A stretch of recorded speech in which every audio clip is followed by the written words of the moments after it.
다음번 상승 사이클을 기대하면서 반도체 주식을 사기에 좋은 시기인가요?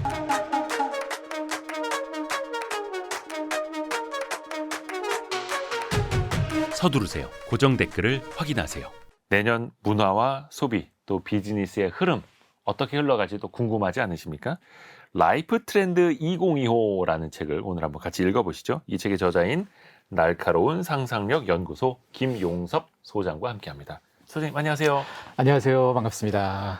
사실 이게 트렌드라는 게 네. 훅훅 변하기도 하잖아요. 그쵸. 어느 날 갑자기 유행어가 탄생하기도 하고 새로운 유행가가 나오기도 하고 네네. 거기에 따라서 사람들의 어떤 뭐 소비나 이런 게 변하기도 하고 네네. 내년도 연간으로 이제 전망을 하셔야 되는데 그쵸. 어떻게 전망을 하세요? 사실은 트렌드가 반짝반짝 하는 거는 우리가 쳐주질 않아요. 아하. 왜냐하면 반짝반짝 하는 거 가지고 우리가 뭘 못하죠. 즐기는 것만 해요. 반짝반짝 하는 몇 달짜리 유행은. 그래서 몇 년씩 이어갈 흐름들은 사실 기업이 비즈니스 할 때도 몇 달짜리 보고 뭘 하겠어요.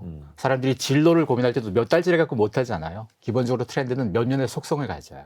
보통 이제 트렌드라는 게 반짝 유행이 아니라 그쵸. 어떤 흐름의 속성을 갖는 것을 말하는 거죠. 맞아요. 그래서 그 이전부터 연결된 것들이 굉장히 많아요. 사람들이 뭐 유행가는 갑자기 나오지 않았나 그러는데 그 유행가를 부르는 가수는 계속 있었죠. 네네. 그 가수가 어떤 스타일의 곡이 요즘 유행한다는 이미 있는 사실이고 사실 소비자가 갖고 있던 어떤 원하는 코드는 존재하던 거거든요. 네. 갑자기 등장한 이거는 100개 중에 1개 이런 거 나올까 말까고 대부분은 속성이 연결됩니다. 결국은 그 연결되는 걸 지켜보면 된다라는 뜻이네요. 그렇죠. 갑자기 태어나는 건 없다. 근데 이 책을 보니까 라이프 네. 트렌드 2025 책을 보니까 앞에 이제 표지에 이렇게 쉿 이렇게 하고 있습니다. 네. 손가락으로 입을 막고 이제 조용히 하라는 건데 네. 어떤 의미예요? 2025년에 큰 부제가 조용한 사람들인데요. 네. 보통 트렌드 책에서 책의 중요한 타이틀을 이렇게 대놓고 얘기하진 않아요. 연도만 표기하고 트렌드 내용 안에 들어있거든요. 아하. 그래서 저는 대놓고 안에 바깥에 표현했다는 것은 조용한 이거 사람들. 사실 틀리면 안 되잖아요. 예. 밖에 나는데 몇 달 안 돼서 금방 틀리면 안 되니까. 그래서 네. 보통 겉으로는 잘 얘기 안 하는데 이렇게 겉으로 내세웠다는 것은 전체 총 한 12가지 트렌드가 있는데 이 중에서 1번 트렌드예요, 이게. 1번이자 가장 중요한 트렌드이고 이건 절대 안 틀린 트렌드라서 먼저 제시한 겁니다. 절대 틀리지 않을 네. 조용한 사람들이라는 뜻이에요. 네네. 이게 어떤 의미예요, 일단? 우리가 보통 조용하다고 하면 물리적인 조용함, 뭐 청각적인 조용함만 먼저 생각하겠죠. 근데 사람과의 관계, 사람의 성향에서도 조용함이 있을 거고 일 처리하는 방식에서도 조용함이 있을 거고 네. 조용함이라는 것이 어떤 영역, 한 동네에서만 나오면 이게 트렌드가 아닐 수도 있어요. 근데 굉장히 많은 영역에서 동시다발적으로 다 조용함을 지금 다 요구하고 있어서 네. 이 퍼즐을 다 묶었더니 조용함은 일시적인 게 아니고 굉장히 오랫동안 또 트렌드를 넘어서 메가 트렌드가 될 만한 속성이다. 그렇게 본 겁니다. 그래서 저희가 키워드로 하나씩 네. 라이프 트렌드 2025 책을 한번 열어볼 텐데 첫 번째 키워드가 소음을 걷어내라 네. 입니다. 사실 참 시끄럽고 복잡하고 요란스러운 시대에 살고 있는데 역설적으로 소음을 걷어내고 뭔가 조용함이 강력한 무기가 된다는 거잖아요. 그렇죠. 만약에 우리가 시끄럽지 않은 세상에 살았다면 조용함을 추구하는데 사람들이 돈 쓸 이유가 없었겠죠. 그렇겠죠. 그냥 그 자체가 조용했을 테니까. 너무 시끄럽죠. 과잉소음입니다. 엄밀히 따지면. 우리가 사는 집도 공동주택이니까 내 천장이 내 천장이 아니고 내 바닥이 내 바닥이 아닌 거잖아요. 그러니까 불필요한 소음을 들어야 되고 이것 때문에 스트레스 받죠. 그쵸. 거기다가 쇼츠에 중독될 만큼 예. 사람들이 늘상 스마트폰 들고 있는데 쇼츠는 자극적인 거예요. 애초부터 태생적으로 시끄러워야 됩니다. 예. 근데 다들 시끄러운 쇼츠만 보다 보니까 요즘은 조용한 쇼츠가 또 유행해요. 물건을 파는데 쇼츠에서 말도 안 하고 가만히 있어요, 그냥. 그럼 더 보게 되네요. 더 보게 돼, 궁금하니까. 뭐 오디오가 고장났나? 그쵸. 거기다가 사람들이 회사에서 나갈 때도 네. 조용한 사직이라는 표현 쓰잖아요. 조용한 사직. 조용한 사직, 조용한 고용, 조용한 해고. 요즘 사람들이 들어왔다 나가는 걸 다 조용하다고 타이틀을 붙이기 시작했어요. 왜냐하면 지금이 자주 들어왔다 자주 나가는 시대입니다. 평생 직장은 애초에 존재하지 않는 세상이 되었고 잦은 구조조정이 필요한 세상이다 보니까 사람 들어왔다 나갈 때마다 갈등 생기면 안 되잖아요. 그래서 조용하게 처리하는 부분이 많아졌고 거기다가 또 조용함이 부를 바라보는 태도에서도 드러나요. 우리가 전통적인 부자, 애초부터 내가 돈이 되게 많은 사람이라고 하면 내가 돈 많다는 걸 누구에게 입증하거나 자랑할 이유가 없잖아요. 그럴 필요도 없죠. 근데 갑자기 돈이 생긴 사람은 증명해야 돼. 지난번에 나 봤을 땐 부자가 아니었는데 내가 지금 부자 됐어. 그러면 비싼 차, 비싼 가방 이게 필요하겠죠. 이른바 졸부. 그렇죠. 오. 근데 그걸 영어로 하면 뉴머니가 되는 거고 네네네. 그 반대말이 올드머니인데요. 올드머니. 올드머니 대대로 물려온 부자들은 굳이 그럴 아. 필요 없잖아요. 이런 부자들의 속성 중에 하나가 quiet luxury라고 그래서 조용하게 부를 드러내는 거예요. 그래서 돈 많다 티 안 내는 거예요. 올드머니 룩에는 상표가 하나도 안 써 있다 하더라고요. 로고가 필요 없죠. 예. 이거 괜히 따라하는 게 더 싫고 사실은. 그래서 부를 바라보는 태도가 바뀐다는 것은 단지 비싼 물건을 안 산다가 아니에요. 그동안은 비싼 물건을 드러내놓고 자랑하기 좋은 비싼 물건을 많이 샀죠. 우리나라가 수입 자동차, 독일 그 프리미엄 자동차 국가별 판매 순위를 보자면 한 5등쯤 해요, 우리가. 우리 그만큼 잘 살진 않거든요. 패션 명품 브랜드도 한 손가락에 꼽힐 만큼 많이 사요. 네네. 근데 가구는 어떨까요? 프리미엄 가구에선 우리가 순위에도 못 들어요. 우리는 보여주는 차나 백은 들고 다니고 자랑이 너무 쉬운데 시계도 그렇고 네네네. 가구는 안 그렇잖아요. 그죠. 뭐 50년, 100년 쓸 수 있는 가구는 날 주고 위한 안 사죠. 투자거든요. 네. 그래서 전통적인 부자는 날 위한 투자에 공을 더 많이 들인 거죠. 아. 남에게 보여줄 필요 없었으니까. 이것도 부를 바라보는 태도의 형태가 연결되는 거고 또 하나가 뭔가 하면요. 여행도 이제는 웬만한 데 다 가봤어요. 대부분 사람들이 여행 뭐 몇 번씩은 가봤잖아요. 네네. 어떤 관광지에 갔다 이건 다 충족했어요. 네. 그 관광지에서 사진 찍는 거 갖고 이제 흥도 안 납니다. 거기서 내가 뭘 느꼈나. 이제 내면으로 오기 시작하는 거예요. 네.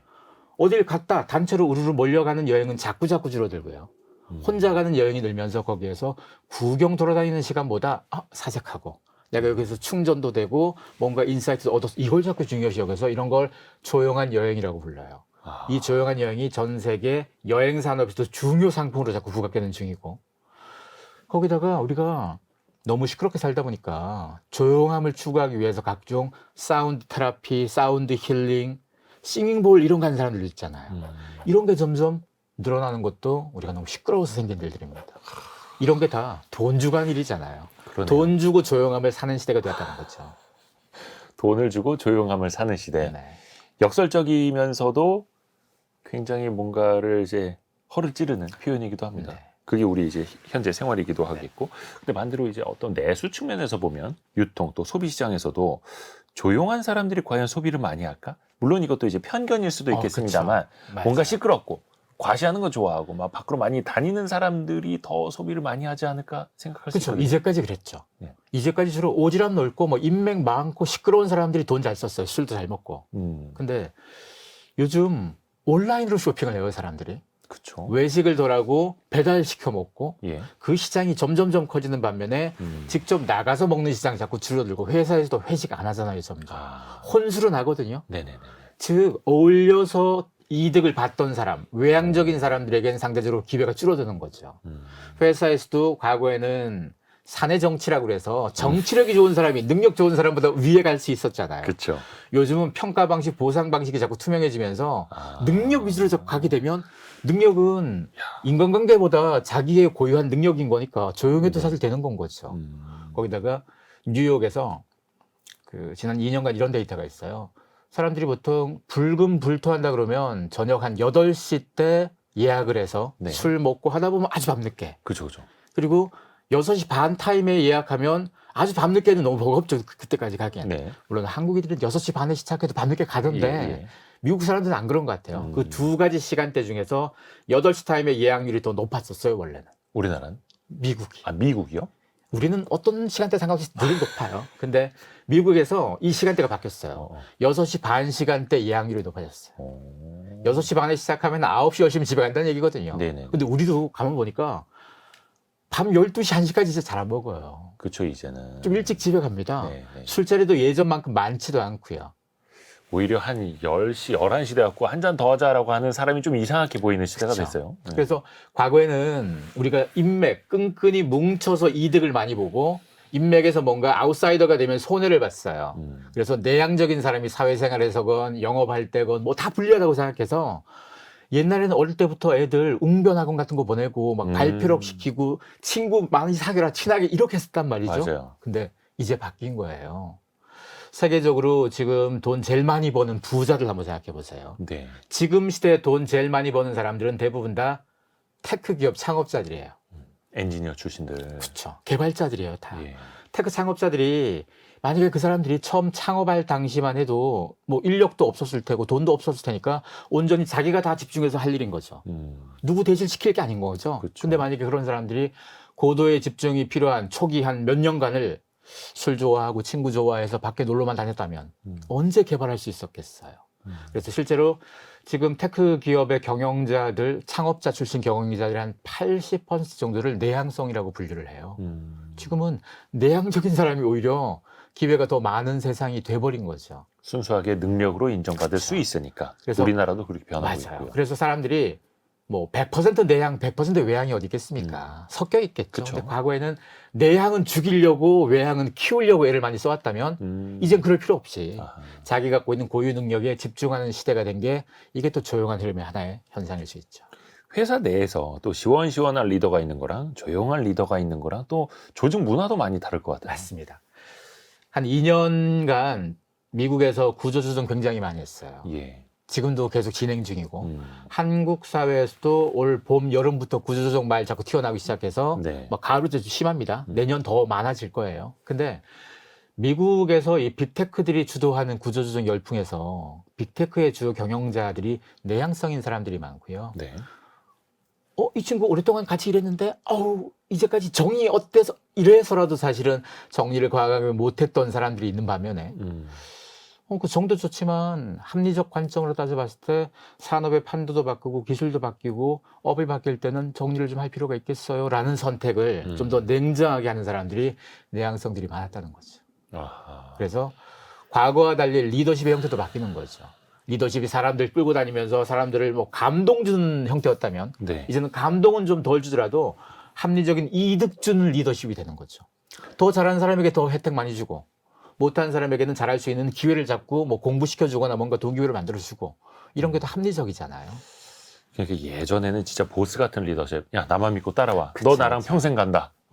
나랑 같이 뼈를 묻자. 뭐 이렇게도 얘기했었는데 이제는 그런 시대에서 어떻게 보면 고용도 조용한 고용, 사직도 조용한 사직 이런 시대가 되는 거네요. 그러니까 서로 직장인 입장에서도 그렇고 경영자 입장에서도 그렇고 이젠 자기가 더 우선일 수밖에 없죠, 사람들은. 근데 과거에는 자기가 우선이면서 남을 위하는 척 했다면 이제는 자기가 우선인 척을 그냥 대놓고 하는 건 거죠. 더 합리적인 선택을 하게 되고 그래서 이게 과거와 달리 과거에 인맥 위주로 돌아가거나 외향성 위주, 막 친목 위주로 돌아갔을 때 단점이 사실은 있잖아요. 능력이 조금 모자라도 인맥 때문에 뭔가 이득을 본 사람들이 생기고 그렇죠. 이게 사실은 폐해일 수 있잖아요.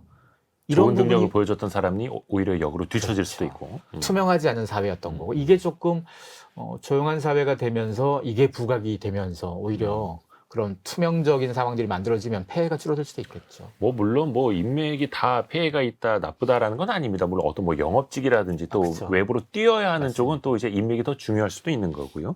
또 시대상이 또 거기에 반영되는 것이기도 할 테고요. 저희가 별책 부록은 이제 책 이야기하는 네네. 그런 프로그램 아니겠습니까? 그런데 독서도 가장 대표적으로 조용함을 상징하는 취미 맞습니다. 혹은 이제 공부 생활 아니겠습니까? 맞아요. 사실은 우리나라 사람들이 다 책을 들고 다녔다면 예. 그랬다면 지금 20대들 사이에서 종이책을 들고 다니고 종이책에 관심 가지는 게 욕망이 안 됐을 거예요. 아, 어른들이 아무도 안 하니까 이게 욕망이 된 거죠. 요즘은 오히려 젊은 세대들이 책을 좀 많이 읽는다 하더라고요. 사실은 7, 80년, 90년대까지만 해도 예. 어른들이 책을 들고 다녔어요. 예. 그때만 해도 책 들고 다니는 게 그다지 멋있진 않았어요. 왜? 다 들고 다니니까. 지하철에서도 책을 보편적인 읽고, 일이었으니까. 지금은 아무도 안 들고 다니니까 그걸 지금 20대 입장에선 태어나서 책 들고 다니는 걸 처음 본 거예요.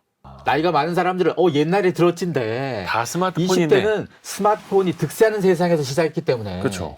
종이책 아날로그 문화 자체가 굉장히 낯설면서 신기한 건 거죠. 그래서 종이책을 들고 이걸 가지고 얘기하는 문화도 굉장히 새로운 문화처럼 여겨졌었고 자연스럽게 새로운 거, 희소한 건 욕망이 되거든요. 흔하면 자꾸 가치가 떨어지는데 그러다 보니까 20대들이 선망하는 연예인들 사이에서도 책 들고 다니는 게 멋있는 건 거예요, 오히려.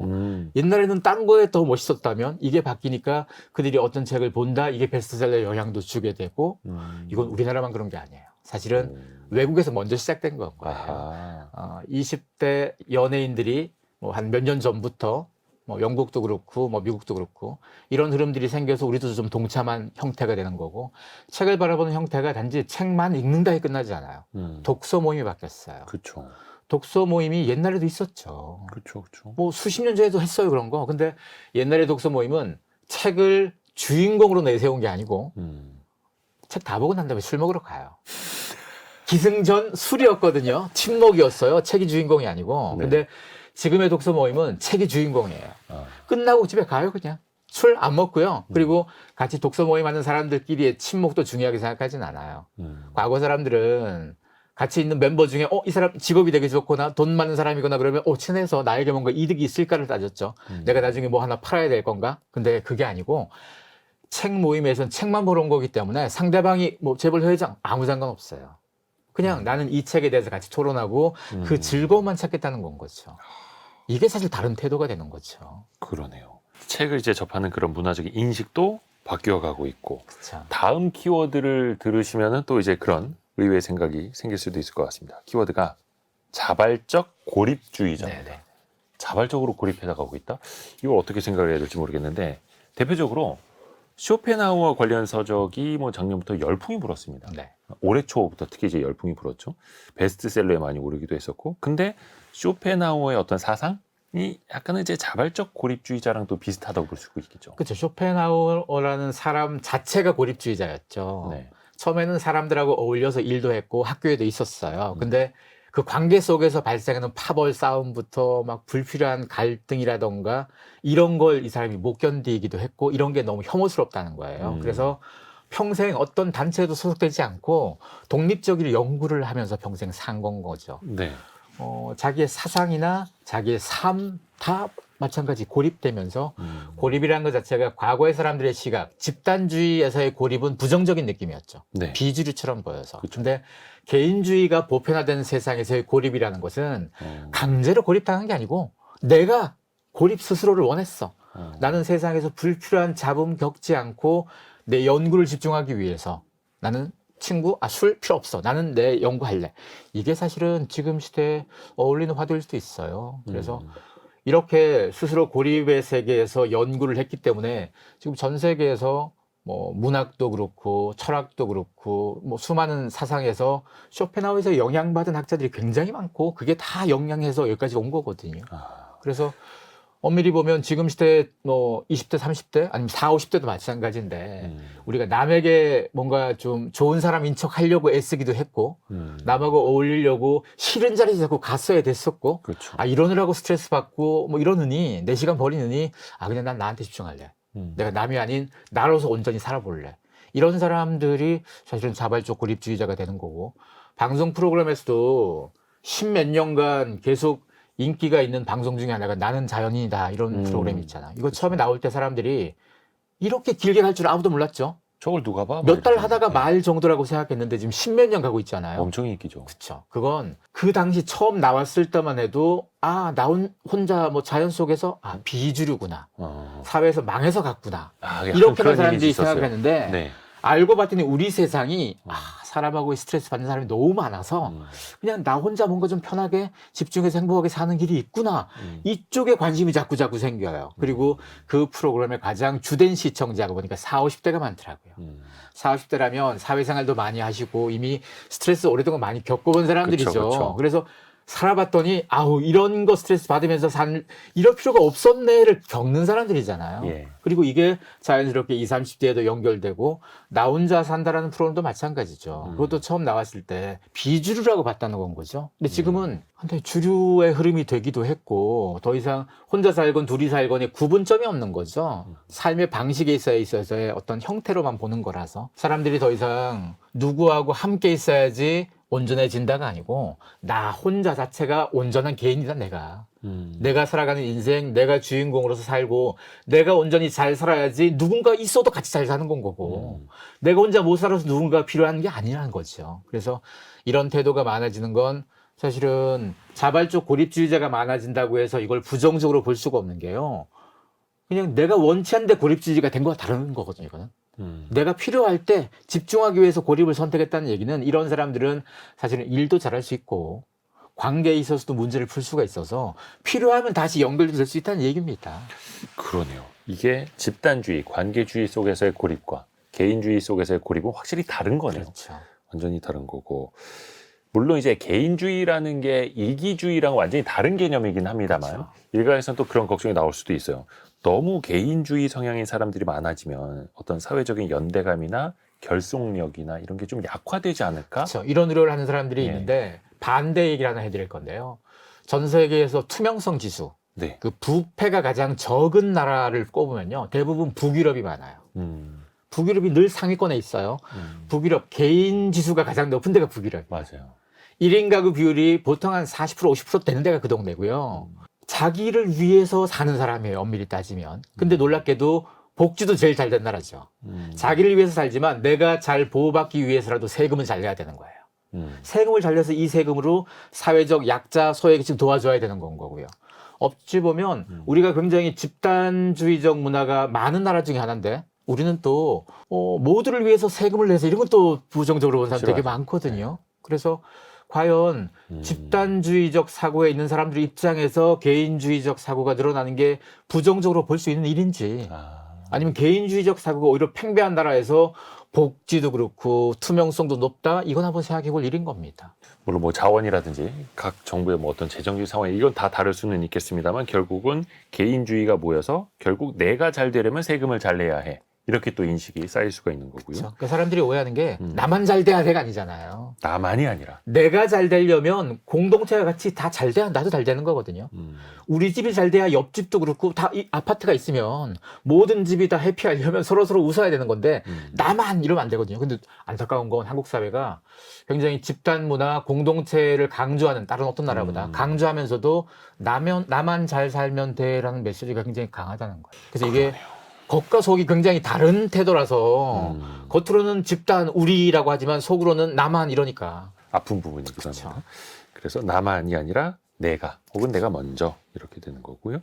그 북유럽 국가들도 행복감이 가장 높은 나라이기도 하잖아요. 그게 어떻게 보면 남과 비교하지 않고 개인주의 성향이 있기 때문에 행복감이 또 높을 수 있다. 이렇게 말하시는 분들도 있더라고요.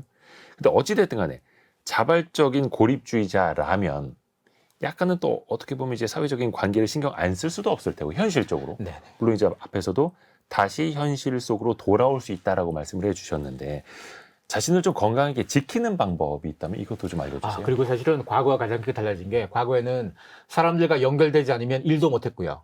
소비도 못했어요. 회사 생활이라는 것도 다 조직 속에서만 있었다고요. 그렇죠. 조직 근데 생활. 점점 회사에서도 뭐 원격 근무하는 사람들부터 재택 근무하는 사람들부터 아니면 대부분의 사람들이 요즘 일을 컴퓨터 앞에서 하는 거죠. 네. 사람 앞에서 하는 게 아니고 컴퓨터 앞에서 합니다. 그러다 보니까 사람하고 직접 맞닥뜨리는 사람은 점점 줄어들어요. 그래서 과거에는 집단에 익숙한 사람들만 일을 잘했다면 지금은 그렇지 않아도 일하는데 아무런 지장 없고요. 네. 거기다가 소비도 마찬가지죠. 누구하고 흥정할 필요 없이 물건 사고 밥도 먹고 다 하는 거니까. 그래서 과거의 관점을 가진 사람들에게는 고립되고 너무 개인화되게 되면 이거 사회생활 못하는 거 아닌가? 그게 아니고요. 오히려 세상 자체가 바뀐 건 거죠. 전 세계가 개인주의적 상황들은 점점 커져가는 상황이고 이거는 선진국으로 가면 갈수록 사실은 더합니다. 더해서 우리도 사실 그 방향으로 가는 걸 고려할 수밖에 없는 건 거고 연령대로 따져보자면 60, 70대들은 집단이 더 중요해라고 생각했을 거예요. 근데 20, 30대는 집단도 집단이지만 개인이 더 중요하다고 생각할 겁니다. 40, 50대는 집단도 중요하고 개인도 중요해. 이 중간이 있겠죠. 네. 시간이 지나면 지날수록 20, 30대가 40, 50대 되겠죠. 근데 나이가 좀 먹을 테니까. 한국 사회도 10년 지나고 20년, 30년 지나면 그래 집단도 중요하지만 개인이 더 중요해라고 생각하는 사람이 훨씬 많아지겠죠. 왜냐하면 유럽도 그렇고 미국도 그렇고 처음부터 그랬던 게 아니거든요. 그들도 1960, 70년대 이전까지는 집단이 더 중요해 그랬었어요. 그들이 조금 바뀌어져 간 거예요. 그리고 바뀌어져 가면서 사회가 뭐 여러 가지 공동체에서 룰도 자꾸 만들어내고 복지도 만들어내고 이렇게 만들어가면서 뭐 투명하게 바뀌어진 사회가 된 거니까. 그래서 이걸 너무 우리 관점으로만 바라볼 필요는 없습니다. 세상이 진화라는 측면으로 바라봐도 좋습니다. 근데 또 때로는 혼자 할 수 있는 일임에도 뭉쳐서 하는 걸 더 선호하는 경우도 있어요. 대표적으로 그렇죠. 요즘에 달리기, 러닝이 유행이라고 네. 하는데 러닝 크루라고 해서 이것도 다 같이 모여서 하는 것도 유행이란 말이죠. 그렇죠. 그 안에는 어떤 심리가 숨어 있을까요? 우선 러닝이 운동이 아니고 욕망이 돼서 그래요. 어이? 왜냐면 러닝은 옛날에도 했죠. 예. 옛날에도 아저씨들 아침에 조깅했습니다. 근데 예. 그때는 누가 멋있다 그러진 않았어요. 아하. 자기 뭐 건강 위해서 하나보다 정도였었어요. 네, 네. 근데 지금은 인스타그램에서 우리말로 러닝 한번 쳐보세요. 해시태그로. 그러면 한 7, 80만 개가 나와요. 사진이. 예. 영어로 러닝 치면 이렇게쯤 나와요. 음. 우리뿐이 아니고 전 세계가 러닝 열풍인데 그 인기가 많은 상위 이미지를 한번 보면 뭐가 드러나냐면 이게 운동으로서의 러닝이다. 그랬으면 상위에 달리기 잘하는 사람이 나와야 되겠죠. 네. 기록 좋은 사람. 어. 근데 상위에는 달리기는 썩 잘하게 안 생기는데 뭔가 스타일 좋고 아. 이쁘고 이런 사람이 위주로 돼 있어요. 네. 그게 뭘 의미하냐면 지금은 우리가 러닝을 바라보는 것 자체가 예. 달리는 것 자체가 멋있다. 그리고 이러다 보니까 돈이 들어요. 옛날 사람들이 혼자 달리기 할 때는 남이 날 볼 필요가 없으니까 그쵸, 그냥. 촌스러운 반바지 입고 뭐 비싸지 않은 신발 신어도 됐거든요. 그죠. 맨몸으로 요즘- 나가서 뛰고 뛸 때 러닝 크루랑 같이 뛰잖아요. 또 신발 비교하죠. 같이 뛰니까 서로 비교도 되고 또 신발 어디 거니? 비싼 러닝화도 자꾸 사게 되고 그쵸. 요즘 비싼 러닝화 품귀 현상 있을 만큼 잘 팔려요. 신발의 반발력도 중요하고. 그렇죠. 이거 옛날에는 무슨 선수들만 신던 걸 그쵸. 이제는 아마추어들도 신고 러닝을 진짜 안 하는 사람 사놓고도 그냥 구경만 하는 사람도 있고요. 신발만 사겠습니까? 옷도 좀 좋은 거 사야 되겠죠. 거기다가 러닝이 여럿이 같이 모여서 다니니까 재밌는 이벤트가 필요하잖아요. 펀 러닝이라고 그래서 요즘은 러닝을 한 번도 안 해본 데서 자꾸 해요. 가령 궁궐 챌린지. 경복궁 한 바퀴 둘레를 도는 거예요. 이게 네. 옛날 사람들이 이거 아니잖아요. 어떤 트랙이나 한강 주변 도는 게 그렇죠. 아니라 그 정도만 돌았다면 궁궐을 왜 돌아요? 근데 궁궐 한 바퀴 돌면 그게 경복궁 돌면 2.5km쯤 되는데 네네네. 되게 많아요 지금 도는 사람. 아 그래요. 경복궁만 도는 게 아니고 궁궐 많잖아요. 네. 한 바퀴 다 돌아요. 도는데 옛날에는 그게 그 근처 사는 주민들이 돌았어요 아침에. 그럴 수 있었잖아요. 산책하시면서. 근데 지금은 지방에서도 와서 돌아요. 지방에서도 차 타고 와서 주차장에 차 세워놓고 다 같이 돌고 이제 옷 갈아입고 다 차 타고 집에 가요. 하루 종일 엄청나게 많아요. 이게 뭐냐? 러닝 욕망인 거예요. 나 저거 해봤어. 와. 사람들이 어떤 패션이 됐건 어떤 소비가 욕망이 되게 되면 다 하고 싶어서 난리잖아요. 네. 자기가 갖고 있는 소비력에 비해서 훨씬 비싼 것도 하게 되잖아요, 사람들이. 뭐 수입 자동차가 욕망이 되면 돈 많지 않아도 그런 차를 타서 뭐 뭔가 좀 경제 상황이 좀 아쉬워도 그렇게 하는 사람이 있고 진짜 명품을 못 가지고 가짜라도 하려고 하고 이게 욕망이 돼서 생긴 일이잖아요. 러닝이 지금 그래요. 그래서 모여서도 하고 이상한 거 재밌는 것도 하고 그래서 과거에는 러닝에 대해서 무슨 달리기 대회를 하게 되면 스포츠 브랜드만 스폰서를 해줬어요. 요즘은 금융사도 하려고 들고 아하. 명품 브랜드도 관심 가지고 왜냐 욕망의 중심이 바뀌었으니까 트렌드에 민감한 사람들이 다 달리고 있으니까 그래서 그 속에서 다양한 일들이 앞으로 많이 생길 거예요. 사실 그 경제 상황 때문에 골프에서 테니스로, 테니스에서 러닝으로 바뀌었다라고 하는데 그거는 착각입니다. 그 러닝 속에서도 또 욕망이 있는 거네요. 사실 네. 사람들이 골프나 테니스보다 이게 비용이 적어서 러닝 같다고 생각하는 건 완전 다른 범주고요. 어. 러닝에서 연결된 건 피트니스예요. 피트니스가 굉장히 큰 대중적 범주예요. 네. 골프는 20, 30대가 했어도 아주 소수가 했었어요. 예. 그 소수가 하던 게 골프에서 테니스로 넘어온 거고 피트니스 다수가 하던 피트니스가 지금 러닝으로 넘어왔어요. 아, 피트니스 안 하진 않습니다. 합니다. 네. 러닝 머신 위에서 달리는 것보단 실제 자연을 현장을 달리겠다는 쪽으로 넘어온 것뿐이지 이게 돈이 적게 드는 운동이라서 넘어온 건 아니에요. 그거는 사실 러닝에 대한 이해도가 전혀 없는 사람들이나 하는 소리고 아하. 러닝 길거리 한번 나가보세요. 요즘 러닝하는 사람 돈 되게 많이 쓸 수밖에 없어요. 크루랑 모여서 같이 뛰려면 좋은 거 사야죠. 그리고 다 뛰고 나서 그냥 집에 가겠습니까? 같이 밥도 먹고 또 많이 듭니다. 사진도 그렇고 사진도 잘 나와야 되고 그리고 장비도 한국에서만 좋아야 되고. 뛰잖아요. 요즘 달리기 하는 러닝 크루들이 예. 또 해외까지 런던 갑니까? 한 바퀴 있어요. 해외여행 가서도 해외여행에서 그런 여행 프로그램이 있어요. 보통은 낯선 나라 가면 그런 거 있죠. 혼자 돌아다니기 못하니까 같이 돌아다닐래 그런 상품들 있잖아요. 가이드가 붙어가지고 러닝 해주는 상품들이 있어요. 지금은. 전 세계 어딜 가도. 어떻게 보면은 그냥 달리기 속에서도 욕망은 우리가 배제할 수 없는 거고 앞에서 우리가 쇼펜하우어 잠깐 이야기를 했습니다만 인간은 욕망 덩어리다라고 했던 게 또 일맥상통하기도 하네요. 그 사람들은 주목할 예. 게 이렇게 욕망이 반영되는 걸 주목해야 돼요. 왜냐? 욕망이 반영된다는 얘기는 시장이 커지고 돈이 된다는 얘기고 예. 여기에 누군가는 투자를 할 거고 여기 누군가 팔 거고 예. 누군가는 즐길 거죠. 그래서 욕망이 움직이는 걸 우리가 주시해야 돼요. 그래서 트렌드를 주목하는 건 대부분 욕망의 흐름을 주목하는 거예요. 인간의 욕망이 어디로 흐르는지. 네. 또 하나가 뭐 약간 이제 개인주의 이런 것도 이야기를 했습니다만 인생을 주도적으로 설계한다. 뭐 여기까지는 좋죠. 네. 근데 죽음까지도 주도적으로 준비를 한다고요? 우리가 보통 태어나서 내가 돌잔치를 내가 준비하는 게 아니잖아요. 우리는 보통 나 아주 어릴 때까지는 내가 전혀 개입 못해요. 예. 다 커서만 내 인생을 설계해요. 아주 어렸을 때는 이제 부모님이 해주셨겠죠. 그리고 내가 죽고 나서 죽는 이 과정은 내 자녀라던가 남아있는 사람들이 해결해 주겠죠. 네네. 근데 인생에 있어서 태어나는 건 뭐 불가항력적으로 내가 할 수 있는 개입할 여지가 없다면 죽는 거는 죽기 전에 내가 어떻게 죽을 건가? 내가 마지막까지 어떻게든 하루라도 더 살려고 이렇게 연명치료할 건지 아니면 그거 없이 그냥 조금 더 마지막까지 온전한 정신으로 살 건지에 대한 것도 이미 선택지잖아요, 사람들에게. 이 선택지도 있고 근데 장례식 때 내가 어떤 사진을 썼으면 좋을지 이것도 내 선택지인 거죠. 내가 남아있는 사람들에게 주는 인사 같은 거잖아요. 그래서 가장 내가 이쁘게 밝게 웃는 모습을 나는 쓰고 싶다. 만약에 그 의지를 미리 얘기해 주지 않으면 자녀는 그것도 모르고 그쵸. 좀 근엄한 사진을 쓸 수도 있잖아요. 거기다가 유이치 사카모토라는 유명한 음악가는 네. 자기 죽었을 때 장례식에 어떤 음악이 나왔으면 좋겠다. 왜냐하면 음악가니까 네. 자기가 세계적인 음악가니까 그리고 이 음악을 장례식에서도 그렇고 날 좋아하는 사람이 전 세계 팬들이 있을 텐데 이 음악을 들었으면 좋겠다고 해서 이미 생전에 이 장례식에 쓸 음악 리스트를 만들어 놓고 돌아가셨어요. 그래서 사람에 따라서는 만약에 옷을 되게 좋아하는 사람이라면 나 마지막은 이런 모습이었으면 좋겠어도 있을 수 있고 그건 자기가 설계하는 건 거죠. 이제까지는 그 주도권이 우리에게 없다고 여겨졌다면 우리보다 먼저 초고령화 2025년이면 한국 사회가 이제 초고령화가 되는데요. 초고령화는 65세 이상 인구가 20% 넘는 시점이에요. 일본은 우리보다 한참 먼저였고 우리는 이제 2025년부터인데 우리보다 먼저 노인의 세상을 만난 일본 입장에선 당연히 노인이 많으니까 죽음에 대한 고민과 대비한 사람이 많겠죠. 그래서 일본은 이걸 종활이라 그래서요.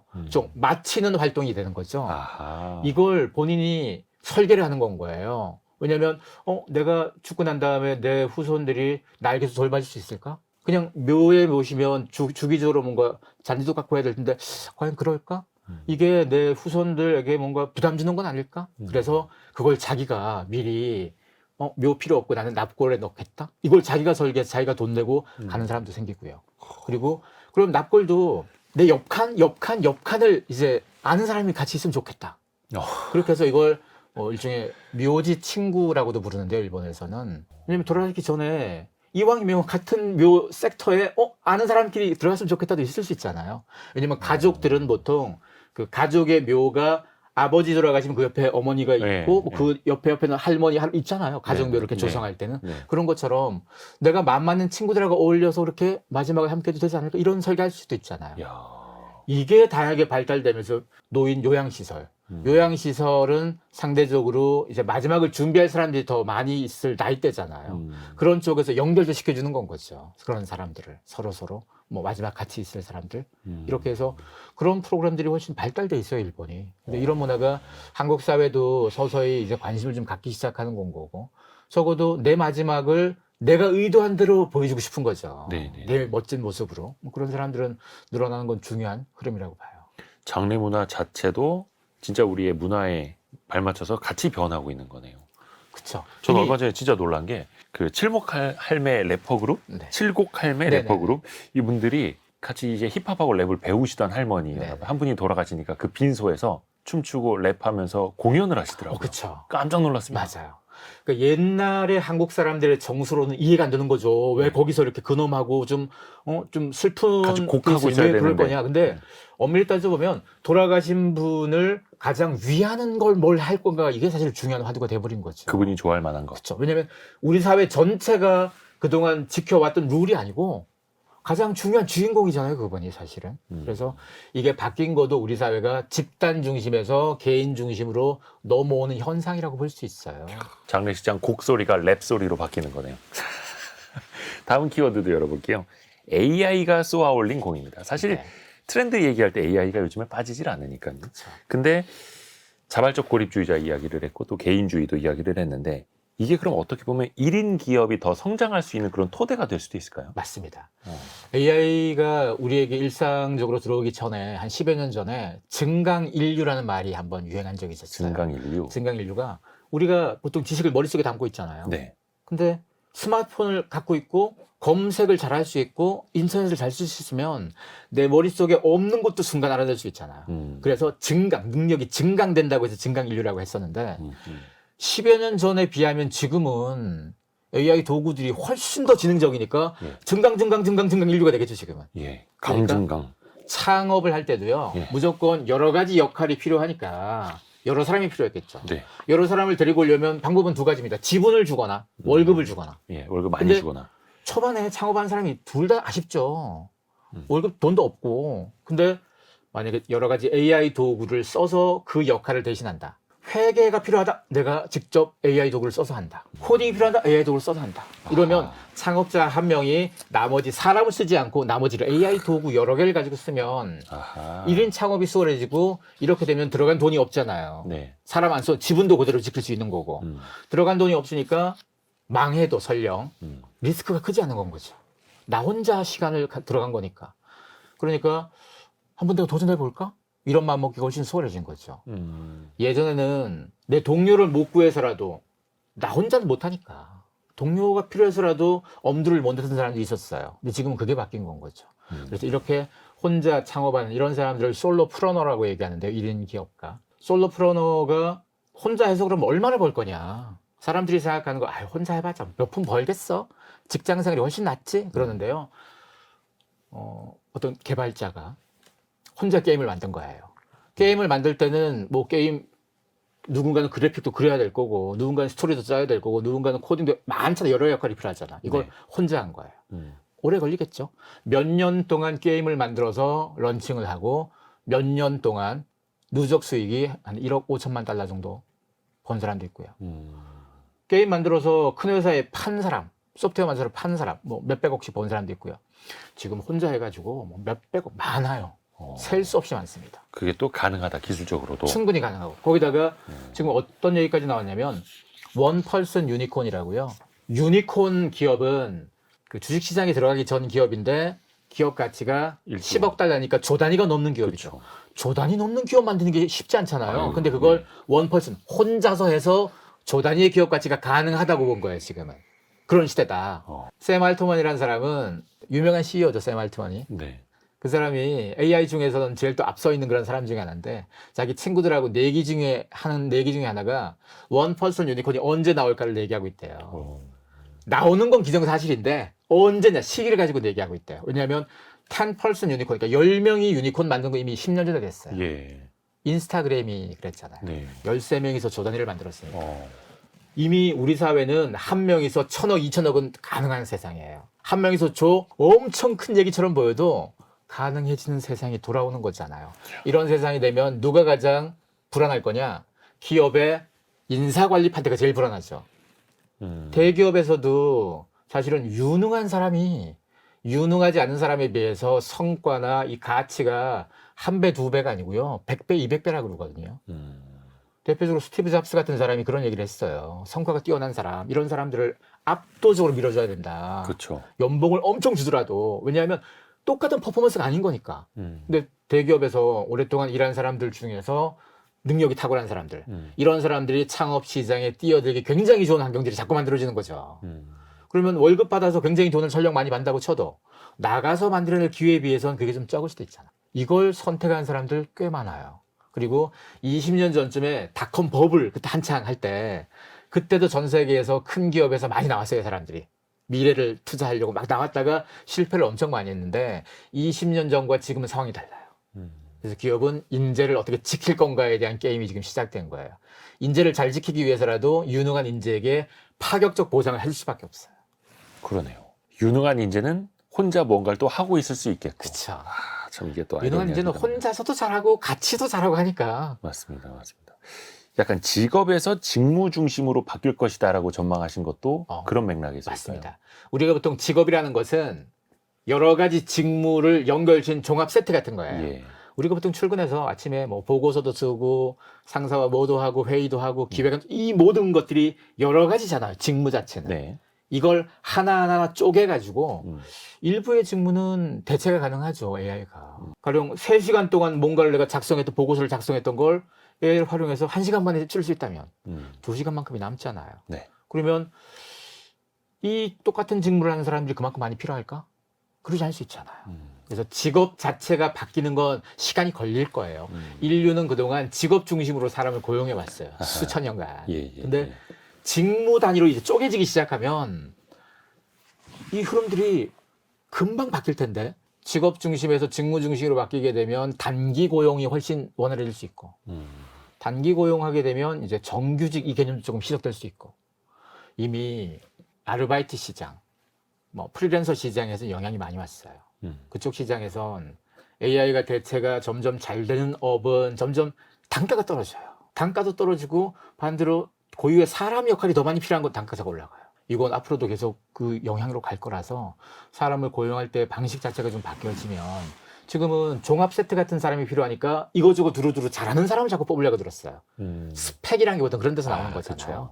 이 학교도 좀 좋은 학교 나왔으면 이거 다 가려서 왜 애한테 뭘 시킬지 딱 정해진 건 아니지만 이거 다 해야 되니까. 근데 딱딱딱 쪼개진 일만 할 거면 이제 고용의 방식 자체가 좀 달라지는 거고 꽤 많은 역할은 대체가 되는 거라서 이제는 기업에서의 이 모든 고용 문화 이게 바뀌게 되면 이제 굳이 갈 사람들이 공부해야 될 방향이 바뀔 거고 그리고 대학에서 수많은 대학에서 이제 취업에 대한 어떤 프로그램 같은 거 준비하잖아요. 네. 이것도 좀 바뀌어야 되겠죠. 그래서 요즘 기업에서 가장 중요하게 강조하는 것은 학습 민첩성이라고 그래요. 학습 민첩성. 네. 예. 새로운 게 나올 때마다 빨리 배우는 사람. 어. 왜냐하면 세상이 계속 새로운 기술을 쏟아내잖아요. 그렇죠. 옛날에는 한 번 잘 배운 사람이 몇십 년 우러먹었어요. 그러다 보니까 명문대 졸업장이 굉장히 잘 써먹혔죠. 네네네. 근데 지금 그게 아니니까 새로운 걸 계속 빨리빨리 잘 배우는 사람들이니까 명문대 졸업장이 아니어도 이렇게 빨리 뭔가를 새롭게 배워서 적용 잘하는 사람들이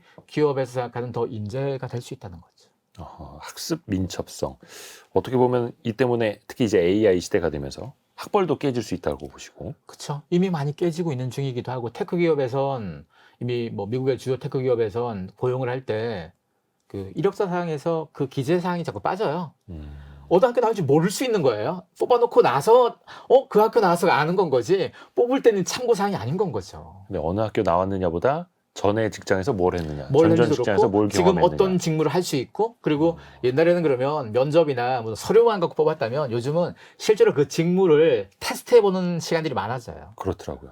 그래서 뭐 어떻게 하면 일하는 걸 봐야지 개발자면 코딩하는 걸 봐야지 쓸 수 있는 거니까. 근데 그 업무 능력을 보고 판단하는 건 거지 학벌이나 뭐 다른 걸 보는 건 아니니까. 이게 어찌 보면 인맥하고도 멀어지는 건 거고 투명성에 더 가까워지는 거죠. 스펙하고도 조금 더 멀어지는 그렇죠. 거고. 대기업들 보면 그래서 정기 공채를 많이 없애고 있죠. 없어요. 그래서 굉장히 먼저 많이 없었어요. 인턴제를 시행을 하고 인턴들 중에서 정규직으로 돌리고 그렇죠. 어떻게 보면 더 실용적으로 판단을 하는 것일 수도 맞습니다. 있겠어요. 전 세계는 대부분 그 방향이었고 우리만 유독 정기 공채가 많았었어요. 우리하고 일본만. 일본도 굉장히 줄었고 우리도 굉장히 줄어가고 있는 거고. 그러면 이제 구직자, 취업준비생 입장에서는 어떤 특정한 분야에서 강점을 갖고 있는 송곳 같은 사람이 더 선택받을 확률이 높아진다 이렇게 봐야 그렇죠. 될까요? 그런 사람도 필요하고 또 뭐가 필요한 건가 하면 계속 새로운 산업, 새로운 기술이 나오잖아요. 네. 한 번 배운 한 번 직업으로 평생 가는 게 아니고 살면서 수년에 한 번씩 직업이 바뀔 수도 있는 건 거죠. 지금 시대의 사람들, 앞으로의 사람들은.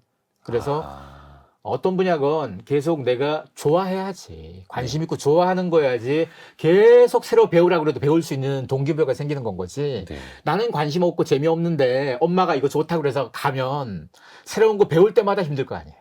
그래서 이제는 점점 진짜 자기가 관심 있고 좋아하는 영역에서 길을 찾고 그 길에서 조금 변형돼 가면서 계속 전개되는 형태가 아마 많아질 것 같아요.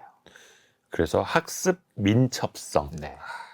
원래 그 학부모들도 너 왜 이거 했다 저거 했다 막 하니 뭐 하나 진드감치 하라라는 이야기는 사실 그러면 이게 옛날 버전인 거네요. 그렇죠. 대신 이게 아무거나 막 하면 안 되고 네. 산업이 흐르는 거 이래서 사실 사람들이 트렌드를 알아야 되는 게요. 기술의 트렌드, 산업의 트렌드, 비즈니스 트렌드를 계속 알아야 되는 거예요. 왜냐하면 새로운 기술이 오늘 나왔으면 오늘 개발한 게 아니에요. 적어도 최소 5년 전, 10년 전쯤에 어느 정도 형태들이 나온 것들이 계속 진화되는 거예요. 그래서 자기가 어떤 분야가 관심이 있다면 그 분야에서 지금 현재 기술이 개발되고 있는 수준이 어느 정도고 5년 뒤, 10년 뒤, 20년 뒤에 어느 정도 될 건지에 대해서는 좀만 찾아보면 쉽게 알 수 있어요. 그런 걸 봐가면서 아, 내가 저 분야에서 지금 요만큼의 기술과 능력을 쌓았다면 내가 매년 요만큼을 더 쌓고 이런 능력을 더 갖추면 더 괜찮은 인재가 되어 가겠지. 이 구도가 좀 필요하고요. 옛날에는 좋은 학교 나와서 취직을 했다. 대기업에. 이러면 한 번 인재는 영원한 인재였죠. 그냥. 이제는 한 번 인재는 그때만 인재인 거죠. 계속 인재가 되려면 계속 학습하고 새로운 능력을 업그레이드 시켜야 되는 건 거죠. 앞에서도 이제 인맥과 능력 이야기를 했습니다만 이제는 출신보다는 능력이고 그렇죠. 현업에서 그걸 또 얼마나 민첩하게 발휘하느냐도 중요한 거고요. 그래서 과거에는 고등학생이 공부 제일 많이 했죠. 인생 전체에서 공부를 따져보면 몰아서. 고등학교 때가 공부 엄청 하고 네. 대학도 좀 덜 하다가 네. 취업한 다음에 거의 안 했어요. 네. 그래서 성인들이 책을 안 읽잖아요, 우리나라가. 전체 연령 가지고 평균치를 내서 학습 능력을 비교하면 만약에 한 중간쯤 있다고 치면요. 네. 10대, 20대만 갖고 하면 상위권이에요, 우리가. 그 말은 어른들이 평균 다 깎아먹은 거잖아요. 어른이 된 순간 공부를 안 하니까 네네. 공부는 그때 한다 했는데 세상이 바뀌어서 지금은 공부를 고등학교 때보다 대학생이 더 많이 해야 되고요. 대학생보다 직장이 더 많이 해야 되고 직장인 초년보단 중년 더 점점점 많이 해야지 자기의 미래가 계속 유지가 되는 세상이 됐습니다. 평생 학습이죠. 평생 그쵸. 학습. 그리고 또 이게 사실 사무직만의 이야기는 아닙니다. 또 AI라는 것도 현장 곳곳에 또 도입이 되기 시작을 하고 맞습니다. 또 최근에 보면은 프로야구 심판도 볼 스트라이크를 심판이 판정하지 않고 AI가 하더라고요. 맞아요. 이게 분야를 막론하고 네. 휴머노이드 로봇이 생산직에도 들어가고요. 뭐 이런 심판의 역할도 이제 AI가 하기 시작하고 이 모든 과정에서 가장 인간이 중요하게 바라보는 게 뭔가 하면 공정성 같은 거예요. 뭔가 판단해야 될 역할에서 사람이 개입했을 때와 사람이 개입하지 않았을 때 사람이 사람이니까 네. 아무래도 프로야구에서도 앞에 서 있는 타자가 유명한 선수면 아무래도 심판도 그 유명한 선수의 이름값을 영향을 받잖아요. 아. 그래서 상대적으로 과거에는 그 AI 쓰기 전엔 과거에는 신인들이 보통 좀 불리했었어요. 아무래도 좀 유명한 선수 위주로 좀 뭔가 마음이 쓰이잖아요, 그쪽에.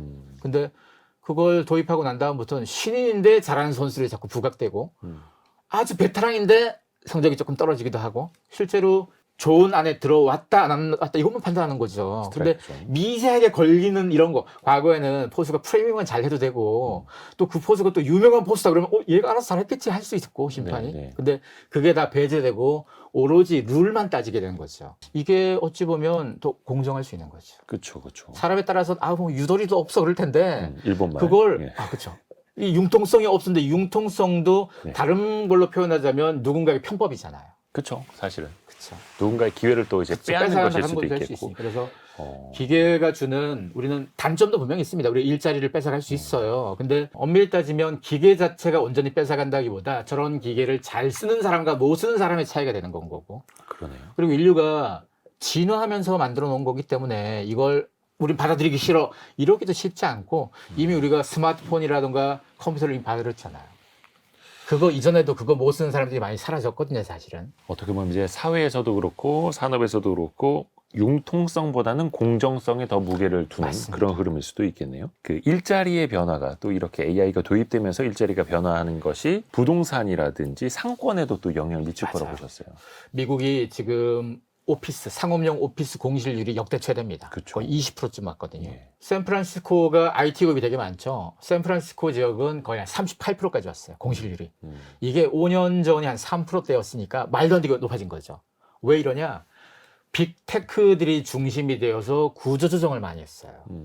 테크급이 많이 있는 샌프란시스코 영향을 제일 많이 받을 수밖에 없는 게요. 지금은 사람을 줄여서 인건비를 아끼자 이게 아니에요. 효율성과 생산성을 높이기 위해서 사람이 좀 없어도 된다라고 바라보는 건 거지 이거 돈을 아끼자 이 측면이 아닌 건 거예요. 거기다가 산업도 자꾸 바뀌는 거죠. 그냥 사람이 R&D 할 때랑 AI를 도입해서 R&D 할 때랑의 결과물이 달라지는 거니까. 요즘 제약 산업은 대부분 다 AI 모델링으로 연구해요. 제약 개발을. 그래서 그렇죠. 사람이 연구하는 것보다 훨씬 빨라지는 거죠. 신약 개발의 속도 자체가. 그래서 제약회사들의 신약이 좋은 게 나오면 인류의 수명이 늘겠죠. 근데 그걸 연구하는 베이스가 테크 기업의 AI 모델인 거죠. 테크 기업이 인류의 수명을 늘리는데 기여한다고 해도 과언이 아닌 거죠. 이렇게 되니까 이번에 노벨 과학상 중에, 과학상 3개 중에 2개가 무려 AI 분야 전문가가 탄 거잖아요. 그렇죠. 그래서 AI라는 것이 단지 그냥 일자리 정도에만 영향 미치는 게 아니고 산업 구조도 바꾸고, 산업 구조가 바뀌면 그에 따라서 업이 바뀌는 거니까, 업이 바뀌면 기업에서 구조 조정해야 되고, 구조 조정해야 되게 되면 인력 재편이 되고, 인력 재편이 돼서 효율성 위주로 가게 되면 줄어든 숫자만큼의 공간이 줄어들 필요 있고, 공간이 줄어드니까 오피스의 공실률은 늘어날 수 있고, 이 도미노가 계속 연결되는 거고, 오피스 근처에서 직장인들 상대해서 밥 팔던 장사도 타격받을 수 있는 건 거고, 여러 가지가 다 생기는 건 거죠. 저희가 라이프 트렌드 2025 이 책을 읽고 있는데요. 오늘의 심쿵 한방, 이 책을 관통하는 핵심 구절을 한번 들어보겠습니다. 요거는 김용섭 소장님한테 직접 저희가 좀 낭독을 부탁드릴게요. 네. 트렌드 분석은 변화의 방향과 속도, 변화가 만들어낼 위기와 기회 등을 연구한다. 즉 변화 자체를 인정하는 것만큼 중요한 것이 변화를 받아들이는 일이다. 변화 자체를 인정하는 것만큼 중요한 게 변화를 받아들이는 일이다. 이 구절을 꼽아주신 이유가 있다. 사람들이 트렌드를 얘기를 하면 본인 기준에서 낯선 것들이 자꾸 얘기가 될 거잖아요. 그래, 불편할 수도 낯설고 있어요. 새로우면 불편해서 자꾸 밀어내요. 예. 밀어내는데 우리가 세상은 못 이겨요. 세상은 못 이기기 때문에 세상이 바뀐다 그러면 우선 흡수하고 봐야 돼요. 흡수하고 올라탄 다음에 그때 내가 충분히 역량이 된 다음에 나 이거 한번 밀쳐내 볼래. 그때가 좀 늦지 않습니다. 근데 처음부터 밀쳐냈다가 우리는 이걸 먼저 잘 받아들이는 사람이 가져갈 기회를 늘상 보게 되고 이걸 보면서 늘상 배 아파할 거거든요. 사람들은 늘상 다른 사람들이 뭔가 잘 된 거 보고 배 아프잖아요. 예. 대부분 배 아플 포인트가 트렌드를 잘 올라탄 사람들이 배 아파요. 그래서 우리가 배 안 아프게 건강하게 오래 살기 위해서라도 변화를 잘 인정하고 받아들여야 돼요. 그러겠네요. 앞에서 학습 민첩성도 이야기해 주셨는데 어떻게 네. 보면 변화 민첩성도 되게 필요하겠네요. 맞습니다. 그 이제 대응력이 될 수도 있겠고, 다만 그 변화에 민첩하게 대응한다라는 건 그만큼의 또 리스크를 또 지는 일일 수도 있겠어요. 맞습니다. 그래서 또 변화를 두려워하시는 분들은 또 리스크 감당을 하기 싫어하는 그런 성향일 수도 있겠습니다만, 어찌됐든 간에 계속해서 이 트렌드 변화를 읽고 또 그 변화에 맞춰서 또 대응을 할 수밖에 없는 게 또 현실이기도 하고요. 오늘 별책 프로 김용섭 소장과 함께 라이프 트렌드 2025 함께 읽어봤습니다. 오늘 말씀 고맙습니다. 고맙습니다. 감사합니다. 다음번 상승 사이클을 기대하면서 반도체 주식을 사기에 좋은 시기인가요?